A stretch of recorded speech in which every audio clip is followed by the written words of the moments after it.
बिस्मिल्लाहिर्रहमानिर्रहीम। अस्सलाम वालेकुम। मैं उसामा जाहिद हूँ। नाज़रीन, पाकिस्तान की सियासत की अगर बात की जाए तो बदलते ज़ाविये और उतार चढ़ाव मुसलसल जारी है। वही पीडीएम जो इससे पहले इमरान खान का तख्ता जो गिराने के लिए मुसलसल जदोजहद करती रही। पहले तो उसके शराजे बिखरे, पीडीएम के सरबराह मौलाना फजल रहमान ने मौजूदा गवर्नमेंट से अलहदगी का ऐलान कर दिया। अब पहले जवेद लतीफ़ के बयानात हम सुन रहे थे, मुसलसल वो बात कर रहे थे कि इलेक्शन चोरी किया गया है। तो उन्होंने कहा कि जी मैं झूठ नहीं बोलता। अब राना सनाउल्लाह साहब ने भी ये तस्लीम किया कि मैंडेट इमरान खान को दिया गया। मज़हर बरलास साहब सीनियर सहाफ़ी तजज़ियाकार हमारे साथ मौजूद हैं। मज़हर साहब, ये जो बदलते ज़ाविये हैं, बदलते बयानात हैं, क्या कोई दरार पड़ गई है एस्टेब्लिशमेंट और मौजूदा सेटअप के दरमियान? क्या वजूहात हैं कि बयानात ही बदल रहे हैं? नहीं राना साहब, इसमें दो, आपका जो सवाल है ना, इसमें दो जाविये हैं। एक तो एस्टेब्लिशमेंट और हुकूमत के दरमियान जो दीवार है या जो इख्तलाफ है वो है। दूसरा इख्तलाफ जो है वो मुस्लिम लीग नून के अंदर है। हुँ। अब अगर हम पहले बात कर लें मुस्लिम लीग नून के अंदर की, तो उसमें जावेद लतीफ साहब आपके सामने बातें करते रहे। अब राना सनाउल्लाह साहब भी बातें करना शुरू हो गए हैं। खुर्रम दस्तगीर साहब भी बातें करेंगे, ख्वाजा साद रफीक साहब भी करेंगे। वो इसलिए करेंगे कि इलेक्शन के लिए जो प्रोग्राम तरतीब दिया गया था, जब उसके मुताबिक रिजल्ट नहीं आया, तो ये राना सनाउल्लाह साहब को और जावेद लतीफ साहब को पता है कि कौन लोग थे जो लिस्ट लेकर गए, और वो लिस्ट मरियम नवाज ने टिक की बकौल शख्स से। तो उसमें उन्होंने कहा, उन लोगों ने पूछा कि आप बताइए, रिजल्ट तो अजीबोगरीब आ गया है, तो कौन से लोग आपके जरूरी हैं जो जितवाने हैं, तो जो गैर जरूरी हैं वो भी बता दें। तो वो जो टिक करते वक्त, हो सकता है इन चार नामों पे टिक ना हुआ हो, उसमें राना सनाउल्लाह का नाम भी शामिल था, उसमें जावेद लतीफ का नाम भी, उसमें ख्वाजा साद रफीक और खुर्रम दस्तगीर का नाम भी शामिल था। तो टिक करने वालों ने वो नाम टिक नहीं किया होगा। अलबत्ता वो हमारे जो जराए हैं मुबीना तौर पर वो यही बताते हैं कि ये रायमंड से नाम टिक हुए थे। वो अब उनको उन्हीं में से कुछ ने बता दिया बंदों ने। जब उन्होंने कहा कि मसलन जावेद लतीफ ने जब कहा होगा कि यार राना तनवीर साहब को आपने जितवा दिया तो मुझे क्यों नहीं जितवाया, तो साथ वाले हल्के के हैं। तो उन्होंने कहा जी आपके बंदों ने आपका नाम नहीं टिक किया, हमने क्या करना था। तो ये अब उनको समझ आ गई है। वो जो बेचारे बड़े मुस्लिम लीग नून की हिमायत में, हमदर्दी में उछल उछल के बयान देते थे, अब आप देखिए एक और आदमी है, यहाँ इनके साथ ही हाथ नहीं हुआ, और कर्नल हाशिम डोगर है, उसके साथ भी हाथ हुआ। वो आईपीपी में था, उसको किसी ने कहा था कि आपको वजीर दाखिला बनाएंगे। तो जब इस लेवल पे कहा जाए कि आपको वजीर दाखिला बनाएंगे, और फिर वो बेचारा जीत भी ना सका। इसी तरह फैसल साले याद को किसी ने कहा था कि आप मुस्लिम लीग नून में चले जाएं, आपको वजीर आला पंजाब बनाएंगे। तो उन्होंने कहा जी फिर मुझे तो शामिल करें कोई, अब यहाँ आके। तो फिर आपको याद होगा कि मियाँ शहबाज शरीफ साहब और राना सनाउल्लाह दोनों साहबान शाह जीवना गए, फैसल साले याद को मुस्लिम लीग नून में शामिल किया, लेकिन फिर उन्होंने वजीर आला क्या बनना था, वो तो बेचारे अपनी सीट भी ना जीत सके। तो इस इलेक्शन में राणा साहब पता नहीं किस किस के साथ हाथ हुआ है और किस किस ने किया है। अच्छा, थोड़ा-सा वाज़ेह कर दें। ये 2 धड़े जो आप बात कर रहे हैं, टिक लगी है, नहीं लगी, इसका मतलब तो ये हो गया कि जो मियाँ नवाज़ शरीफ के करीबी साथी थे, उन पर क्रॉस लग गया और शहबाज शरीफ के करीबी साथी गिन हो गए, तो नून से शीन वाली जो बातें थी, उसमें तो फिर हकीकत सामने वाज़ेह होती नज़र आ रही है। नहीं नहीं, मैं आपको बताता हूँ, ख्वाजा आसिफ जो है वो किसके करीब है। ख्वाजा आसिफ मियाँ नवाज शरीफ के क्लास फेलो है और हुँ, मियाँ नवाज शरीफ के बंदे हैं। खुर्रम दस्तगीर जो है वो नवाज शरीफ के बंदे हैं। हुँ। और हाँ, अलबत्ता जावेद लतीफ का आप कह सकते हैं, मगर यहाँ बात अजीबो गरीब है कि टिक करने वाली शख्सियत मियाँ नवाज शरीफ के ग्रुप की थी, उनकी बेटी थी या कोई भी था, तो जिन्होंने टिक किया अब उन्होंने इनके नाम नहीं दिए।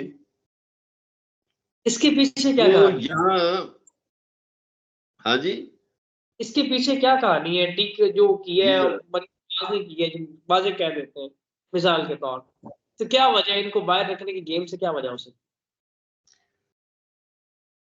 मेरा ख्याल है, हाँ हाँ, ये नहीं नहीं, ये बहुत जबरदस्त आपने सवाल किया है। माशाल्लाह, अल्लाह आपको सलामत रखे। आप सवाल में से जबरदस्त सवाल निकालते हैं। ये सवाल बहुत अच्छा है कि आखिर इसके पीछे क्या था। ज़ाहिर है उनके करीबी आदमी थे। पीछे ये था कि देखिए, इन लोगों ने, मियां जावेद लतीफ ने, खुर्रम दस्तगीर ने, राना सनाउल्लाह ने और ख्वाजा साद रफीक ने कहीं ना कोई स्टेटमेंट माजी में ऐसा दिया था जो एस्टेब्लिशमेंट को नागवार गुजरा था। इसलिए उनकी पार्टी ने ही परहेज किया कि हम एस्टेब्लिशमेंट से ताल्लुकात नहीं बिगाड़ना चाहते, लिहाजा हम इन बंदों को इन ही ना करें। तो उन्होंने इन बंदों से गुरेज किया। अब आप कहेंगे कि खुर्रम दस्तगीर से कैसे, उन्होंने तो बयान नहीं दिया। अब खुर्रम दस्तगीर ने वो जलसा करवाया था गुजरांवाला में, जहां मियां नवाज शरीफ ने 2 जर्नैलों के नाम लेकर कहा था कि आपको हिसाब देना पड़ेगा, आपको ये करना पड़ेगा। और उसी जलसे में नारे लगे थे अफवाज पाकिस्तान के खिलाफ। तो लिहाजा खुर्रम दस्तगीर उसका शिकार हो गए। ख्वाजा साद रफीक ने पार्लियामेंट के बाहर प्रेस कॉन्फ्रेंस कर दी थी। जावेद लतीफ का किस्सा भी आपको पता है। और राना सनाउल्लाह साहब को तो जाहिर है एस्टेब्लिशमेंट ने रोकना था, वजीर दाखिला कोई और भी लाना था ना, तो वो भी इसका शिकार हो गए। अब आपका जो अगला सवाल है कि एस्टेब्लिशमेंट और हुकूमत के मामलात खराब हैं, बिल्कुल खराब हैं। एक एक अफसर पे लड़ाई हो रही है। आपको पता है कि सैयद अली नासर रिजवी को जब आईजी बनाया गया इस्लामाबाद का, तो मरियम नवाज ने उसे रिलीव करने से इनकार कर दिया और कहा कि पंजाब का अफसर जो है, मैंने मेरी मर्जी के बगैर कैसे रिलीव हो, कैसे आईजी लग गया, कैसे रिलीव हो गया। अब इसी तरह जो पंजाब का आईजी है वो बिलाल सदीक का म्याना तो लगा नहीं, वो सीसी पे लाहौर ही है, और डॉक्टर उस्मान भी इधर उधर नहीं हुए। तो उन दोनों में भी इख्तलाफ चल रहा है, और जिसकी पता नहीं वजह से जराइम और बढ़ते जा रहे हैं। इसी तरह इस्लामाबाद में जराइम बहुत बढ़ते जा रहे हैं। तो इख्तलाफात हैं। अब ये है कि पीपल्स पार्टी और वजीर दाखिला और एस्टेब्लिशमेंट वो एक कागज पे है, एक सफे पे है। सही है। और वो कोशिश कर रहे हैं पीटीआई भी उस सफे पे आ जाए। अब मुस्लिम लीग नून उस सफे से गायब हो गई है। पीपल्स पार्टी, वजीर दाखिला और एस्टेब्लिशमेंट एक सफे पर है, और वो कोशिश कर रहे हैं कि पीटीआई उस सफे पे आ जाए, और नून लीग उस सफे से गायब हो गई है। अब उसमें देखिए कई वजूहात हैं। जैसे मियां शहबाज शरीफ की ख्वाहिश थी या नवाज शरीफ की कि किसी और को चेयरमैन पीसीबी लगाया जाए। तो मियां शहबाज शरीफ ने जब कहा कि आप वजीर दाखिला बन गए हैं तो आप ऐसा करें कि वो लाहौर में है पीसीबी, तो बड़ा मुश्किल होगा, तो आप इस्तीफा दे दें या एक ओहदा रखें अपने पास। तो उन्होंने फिर अपने किसी बड़े को बताया होगा, वो बुजुर्गों को बताते हैं ना लोग, तो उन्होंने किसी बुजुर्ग को बताया पिंडी में। तो उन्होंने शहबाज शरीफ की क्लास ली रात को, फोन बजरिया फोन, कि आप कौन होते हैं भाई ये बातें करने वाले। तो वो चेयरमैन पीसीबी भी रहेगा, वो वजीर दाखिला भी होगा, आप उसको जितवाने का बंदोबस्त करें बस। हाँ, वो सेनेटर आजाद बनेगा आप लोगों ने वोट इधर उधर नहीं देना। तो ये तो देखिए, इन सब हमारी सियासी जमातों ने एक सियासी शख्सियत को या एक पार्टी को ठिकाने लगाते लगाते खुद ये ठिकाने लग गए हैं। यानी इनकी ये औकात है कि अब ये चेयरमैन सीडीए भी अपनी मर्जी का नहीं लगा सकते, अब ये कोई कमिश्नर अपनी मर्जी का नहीं लगा सकते, कोई डीसी अपनी मर्जी का नहीं लगा सकते। और राणा साहब 1.5 साल जो इन्होंने जुल्म कराया एक सियासी पार्टी पर, उसके कारकुनों पर, वो आपके इल्म में है।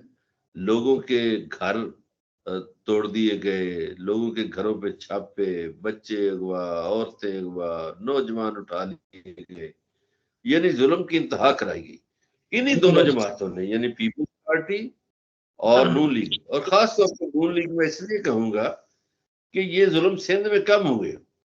सिंध में पीपल्स पार्टी थी, लेकिन यहां ये जुल्म ज्यादा हुए पंजाब में और इस्लामाबाद में। पंजाब में इसलिए ज्यादा हुए, पंजाब होम ग्राउंड है नून लीग का बकौल उनके। तो यहाँ पे जो लोगों के साथ जुल्म सितम हुआ, उसका रिएक्शन आया 8 फरवरी को। लोगों ने अपनी राय का इजहार कर दिया। अब 8 फरवरी के इलेक्शन को रोन दिया गया, 9 फरवरी को तस्लीम ही नहीं किया गया। अब लोगों के पास क्या रास्ता है? लोग यहां से नफरत के परचम लेकर निकलेंगे। आप ईद के बाद देख लीजिएगा, एक बहुत बड़ी तहरीक चलने वाली है ईद के बाद, और वो तहरीक इनको बहाकर ले जाएगी। उसकी कुछ बुनियादी वजूहात है। मसलन पाकिस्तान में 80% लोग वो हैं जिनकी इनकम 20,000 से कम है। अब जब जिनकी इनकम 20,000 से कम है, तो आप मुझे बताइए वो बिल कैसे देंगे? वो बिजली का बिल कैसे देंगे? गैस का बिल कैसे देंगे? बच्चों की फीसें कैसे देंगे? खाना कहां से खाएंगे? 80% का मतलब है 20 करोड़। तो जिस मुल्क में 20 करोड़ लोग बुनियादी सहूलियात से महरूम हों या कर दिए जाएं, वो बेचारे क्या करेंगे? वो 20 करोड़ भी खुदकुशी नहीं कर सकते। खुदकुशी कोई 2-4 अफराद या 200-400 अफराद ही करेंगे। 20 करोड़ गले पड़ेंगे। ये जो इमरान खान साहब ने बात की थी ना श्रीलंका वाली, मुझे तो श्रीलंका से ज्यादा सख्त बातें नजर आ रही है। मुझे तो इनकलाब फ्रांस याद आ रहा है, इसलिए कि यहाँ 20 करोड़ अफराद हैं वो जिनकी इनकम 20,000 से कम है। अब अगले 3 करोड़ वो हैं जो मुश्किल गुजारा कर रहे हैं, मेरे आप जैसे सफेद पोश। 20 करोड़ तो वो है जिनका गुजारा ही नहीं हो रहा, और 3 करोड़ वो है जो मुश्किल सफेद पोशी से अपना भरम रख के गुजारा कर रहे हैं। तो आप मुझे बताएं कि वो जो 50 लाख या 1 करोड़ बंदा है, ये 23 करोड़ अफराद उसको छोड़ेंगे? बल्कि 23.5 करोड़। मैं 23.5 इसलिए कह रहा हूं कि ये सेक्रेटरी पावर है अभी भी राशिद लंगड़ियाल साहब, मेरे क्लासमेट है, उन्होंने मुझे बताया। उन्होंने कहा आपको पता है इस मुल्क में सिर्फ 40 लाख अफराद एसी इस्तेमाल करते हैं। मैंने कहा मुझे मेरे लिए खुद राणा साहब ये शॉकिंग न्यूज थी। मैंने कहा अच्छा। कहता मैं आपको सेक्रेटरी पावर होके बता रहा हूँ कि 40 लाख इस्तेमाल करते हैं एसी, बाकी लोग एसी इस्तेमाल नहीं करते। तो मैंने कहा इसका मतलब है कि 23.5 करोड़ अफराद जो हैं वो बेचारे गर्मी में पड़े रहते हैं। उसने कहा यस। उसने कहा आप वो जो देहातों में बस्ती है आबादी 70%, उसको आप कहाँ लेकर जाएंगे?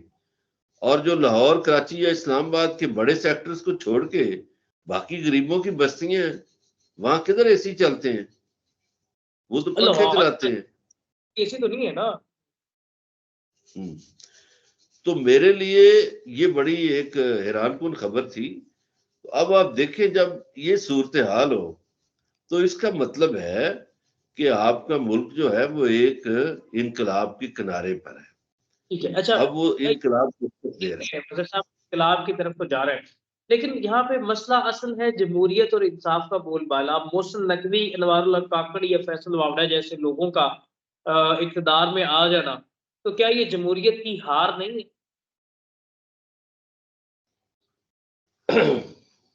बिल्कुल दुरुस्त फरमाया आपने, जमहूरियत की हार है, इसलिए कि ये दो पार्टियां ये सेनेटर लेकर आई, ये दोनों जमहूरियत की हार पे तो बनी थी। भुट्टो साहब की पार्टी भी, भुट्टो किस तरह आए थे इक़्तिदार में, मार्शल में आए। ये तो सिंध लॉ कॉलेज में पढ़ाते थे भुट्टो साहब, तो इनको नाहिद सिकंदर जो थी उसकी रिश्तेदारी थी नुसरत भुट्टो से, तो सिकंदर मिर्जा साहब, मेजर जनरल सिकंदर मिर्जा इसको ले आए इक़्तिदार में, वजीर सनत बना दिया। फिर उसके बाद अयूब खान का दौर आया तो उन्होंने वजीर खारजा बना दिया और उनको डैडी कहना शुरू कर दिया। तो इनकी तो पैदाइश ही फौज की उसमें हुई, गमले में। अच्छा, फिर उन्होंने 70 में जमहूरियत का कत्ल किया। कैसे कत्ल किया? अच्छा, फिर भुट्टो साहब की एक और बात रह गई, वो भी शामिल कर लें। ये वो मोहतरमा फातिमा जना के बारे में क्या इरशादात फरमाते थे कि बस मैं यहां तक कि एक ही जुमला कह दूंगा, आगे नहीं कहता। वो इसको पागल बुढ़िया कहते थे फातिमा जना को, तो जो मादरे मिल्लत की इतनी गुस्ताखी किया करते थे। अब भुट्टो साहब जमहूरियत का कत्ल उन्होंने कैसे किया कि शेख मुजीबुर रहमान जीत चुके थे। जमहूरियत का तकाजा था कि शेख मुजीबुर रहमान को वजीर आजम बना देते, ये जमहूरियत का तकाजा था। उनकी 162 सीटें थी, भुट्टो की तो 81 सीटें थी, और भुट्टो की बलूचिस्तान से कोई सीट नहीं थी, खैबर पख्तूनख्वा से एक सीट थी सिर्फ, ये मर्दान से अब खान अब्दुल खालिक खान जीते थे, बाकी पंजाब और सिंध की थी। अब जमहूरियत के हसीन तकाजों के मुताबिक ये था कि शेख मुजीबुर रहमान वजीर आजम बन जाते, लेकिन भुट्टो साहब तो यहिया खान के साथ बैठ गए और कोर कमांडरों के हिसार में बैठे हुए थे, और मुल्क टूट रहा था। भुट्टो साहब को एहसास ही नहीं था, बल्कि भुट्टो धमकियां लगाता था कि जो ढाका गया मैं उसकी टांगे तोड़ दूंगा, जिसने ये किया वो किया। तो ये जमहूरियत का कातिल तो भुट्टो हो गया पहला। अब उसने दूसरा कत्ल जो किया वो पाकिस्तानी मुईशत का किया, जो नेशनलाइज कर किया। आपको याद होगा, आप छोटे हैं, लाहौर में ये जो बादामी बाग है, यहाँ पे वो बटाला वालों की इंजीनियरिंग कंपनी थी, सीएम लतीफ की। तो बटाला वालों की जो कंपनी थी, आप आज अगर वो होती, उस वक्त भी ये टाटा बिरला उसके पीछे थे, कहीं पीछे थे। ये जो इंडियन कंपनी है ना टाटा बिरला, बड़ी मशहूर, तो टाटा बिरला उससे पीछे थी। 1956 में मर्सिडीज वाले यहाँ प्लांट लगाना चाहते थे। उन्होंने कहा हमें हैरत हुई है कि पाकिस्तान जैसे मुल्क में ऐसी कंपनी भी है, लेकिन वो ऐसी वैसी कंपनियों को बर्बाद कर दिया उन्होंने। कब किया बर्बाद? 70 के बाद, भुट्टो साहब ने नेशनलाइज करके। अब जो नेशनलाइज किया, तो जो सरकारी इदारे थे उनमें भी उन्होंने यूनियंस बनवा दी। अब राणा साहब, मेरी आपसे गुजारिश होगी कि आप किसी दिन प्रोग्राम करें कि जिस जिस अदारे में यूनियन बनी, वो रेलवे था वो तबाह हो गया, वो वापडा था वो तबाह हो गया, वो पीआईए था वो तबाह हो गया। यानी जिस जिस अदारे में यूनियन बनी, वो जीटीएस की बसें थी, कहीं पर भी जहां भी यूनियन बनी वो अदारा तबाह हो गया। तो भुट्टो साहब ने जमहूरियत भी कत्ल की, मुईशत भी कत्ल की। अब आ जाए नवाज शरीफ की तरफ। नवाज शरीफ साहब को सियासत का थोड़ा बहुत ठर्क था, शौक था। ग्वाल मंडी से इन्होंने इलेक्शन भी लड़ा था, बल्दियाती काउंसलर का, 9 वोट मिले थे इनको।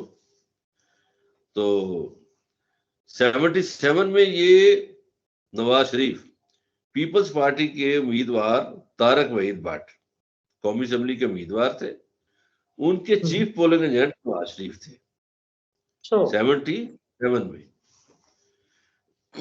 आप उनसे पूछ लेना। उसके बाद जब ज़िया-उल हक आ गए तो पहले मियां नवाज शरीफ को यानी इनके वालिद ढूंढते थे सिफारिशें, तो इनको पता चला लाहौर में कैवली ग्राउंड में एक जनरल साहब हैं सैयद साहब, उनके पास आते हैं जनरल जिलानी। इन्होंने उधर आना जाना शुरू किया, वहां से ताल्लुक बनाया। वो जिलानी साहब का कोई घर बन रहा था, उधर सरिया सीमेंट पता नहीं क्या कुछ पहुंचा दिया। खैर ताल्लुक वास्ता बना, जनरल जिलानी से कहा।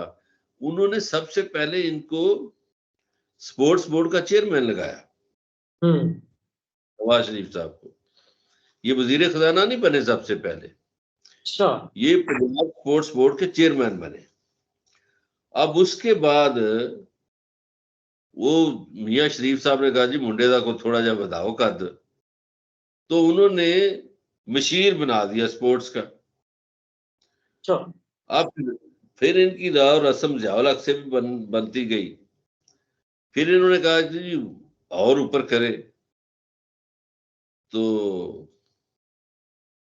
फिर वजीर खजाना बना दिया पंजाब का 81 में। हालांकि जब शुरू में गवर्नर हाउस में गए तो आपके नाम में से थोड़ा सा नाम उनका मिलता है, जाहिद सरफराज। ये पाकिस्तान के वजीर दाखिला रहे हैं। तो जाहिद सरफराज कहते हैं कि मैं और जनरल जिलानी सुबह सुबह एक जगह गवर्नर हाउस पे कोने में बैठे थे, तो उन्होंने एक लड़के को बुलाया, उन्होंने कहा नवाज वो चाय लेके आ 2 कप। ये जाहिद सरफराज का कहते हैं, ठीक है। तो वो कहने लगे ये चाय लेकर आया, और वो आपको कुल्ले वाली बात भी मौजूद होगी कि वो वेटर का कुल्ला ही इसके सर पे रख दिया था नवाज शरीफ के। तो ये तारीख का हिस्सा है। फिर ये 81 में बन गए वजीर खजाना। फिर ये इतने पसंद आए कि 85 की जो असेंबली आई, जो गैर जमाती इलेक्शन कराए अगेन जमहूरियत के खिलाफ, क्योंकि आपका सवाल जमहूरियत है ना। जमहूरियत की लाश पे इक्तदार की दुकान सजाई नवाज शरीफ ने। चूंकि जमहूरियत तो कत्ल हो गई थी, ज़िया-उल हक का मार्शल आ गया था, लोगों पे कोड़े बरस रहे थे, कई लोग कैद में थे, किले में थे, और उनके ये करीबी साथी ये परवेज रशीद वगैरह तो पीपल्स पार्टी में थे ना। तो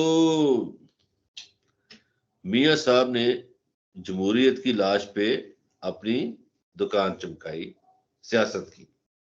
1985 में जब गैर जमाती इलेक्शन हुआ,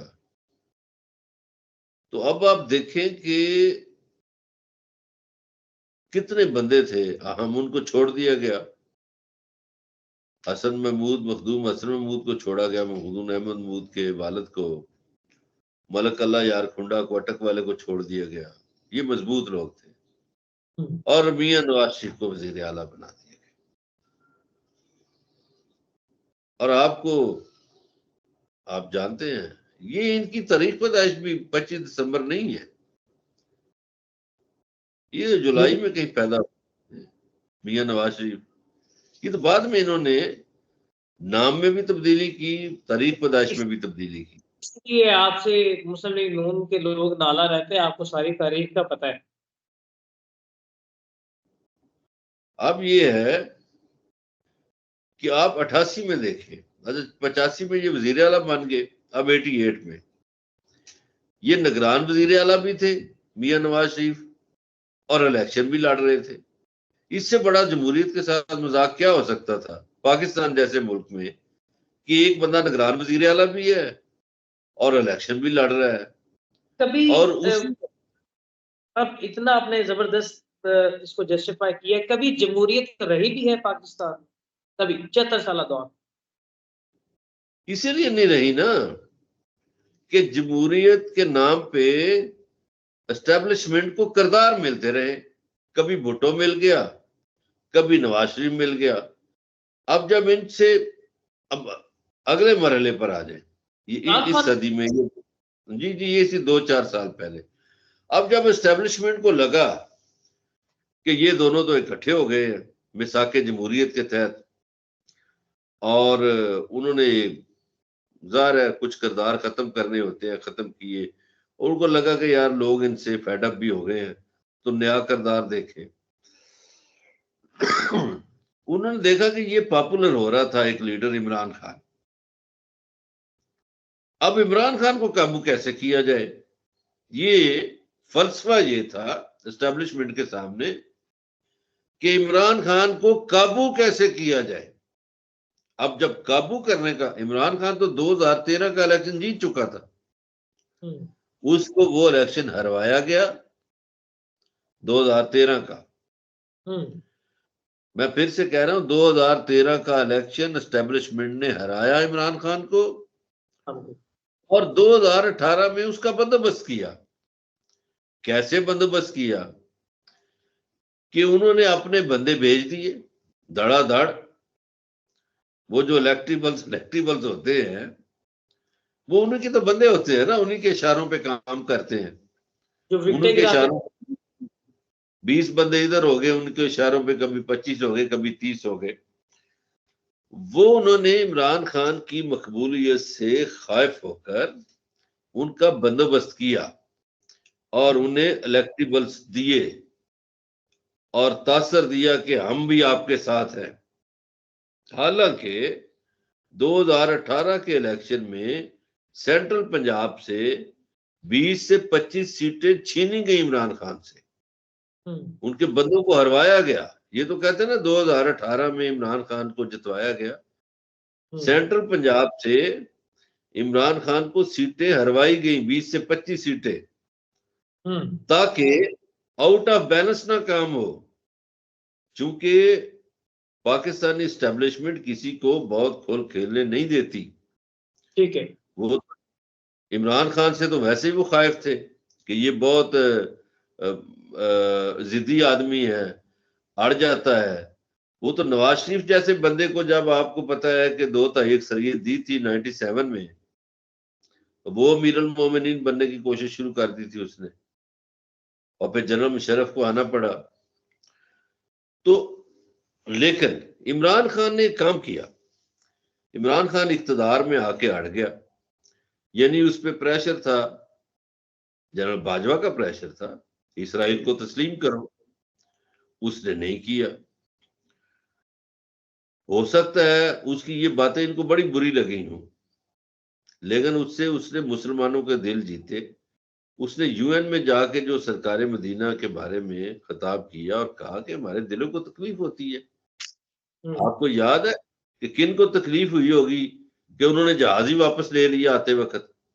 अब ये तो नहीं हो सकता राणा साहब, आप मुझे गाड़ी दें या मैं आपको गाड़ी दूं कि जाएं जी इस्लामाबाद जाएं, और वहीं से हम एक दूसरे से गाड़ी ले लें कि राणा साहब अब आप इस गाड़ी में नहीं आ सकते, आपने तकरीर क्यों ऐसी कर दी है। ठीक है, तो ये वो जहाज वापस लेने वाला किस्सा आपके सामने है सारा। हाँ जी, वो इस्लामिक फोबिया डे। अब देखिए फलस्तीन में इस वक्त बड़ी बुरी हालत है, हम मुसलमान हैं और हमें नदामत है, लेकिन मुसलमानों के गुलाम हुक्मरान चुप हैं, आपके हुक्मरान भी चुप हैं।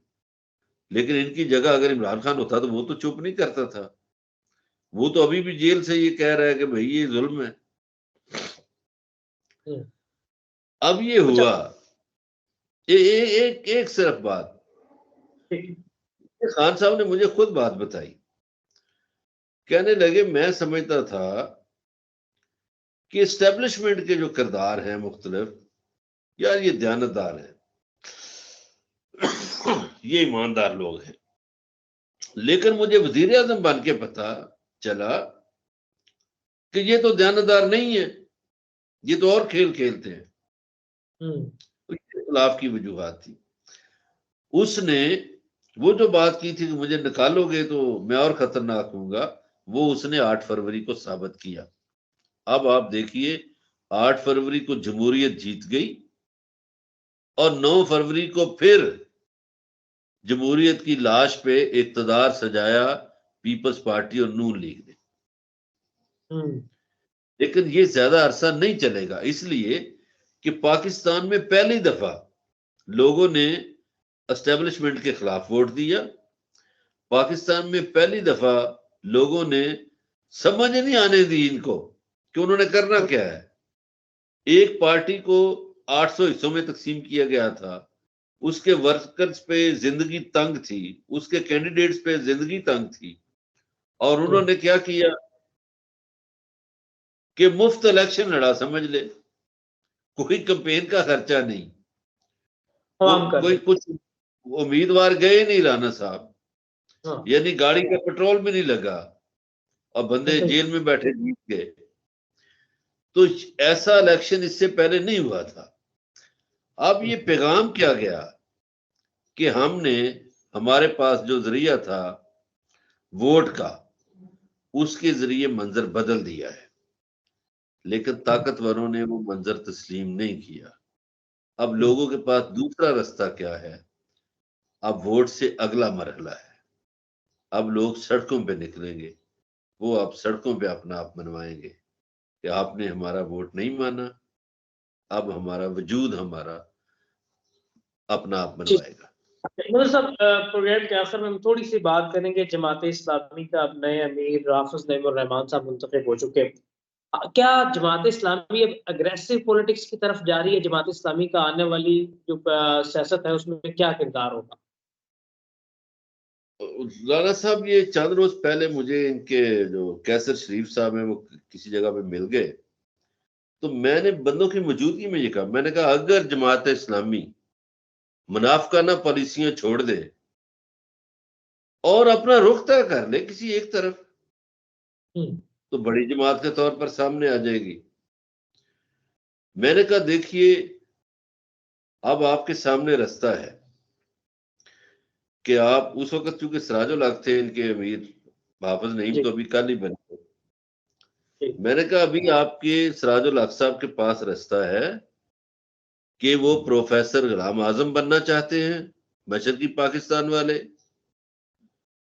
या कोई कुछ और बनना चाहते हैं।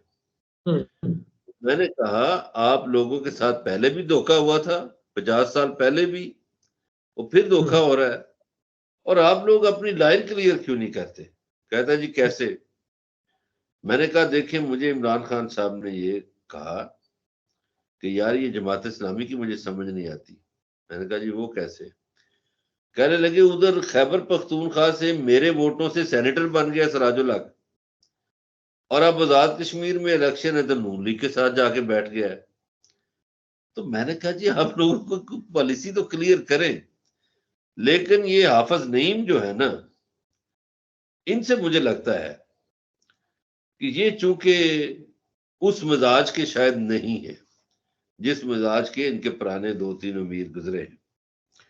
हाफिज नईम साहब क्योंकि कराची में लड़ते रहे हैं पीपल्स पार्टी से भी और MQM से भी, तो मुझे लगता है कि हाफिज साहब के आने के बाद जमात इस्लामी की पॉलिसी में तब्दीली आएगी, और हाफिज साहब शायद उसका शिकार ना हो जो आधा तीतर आधा बटेर है।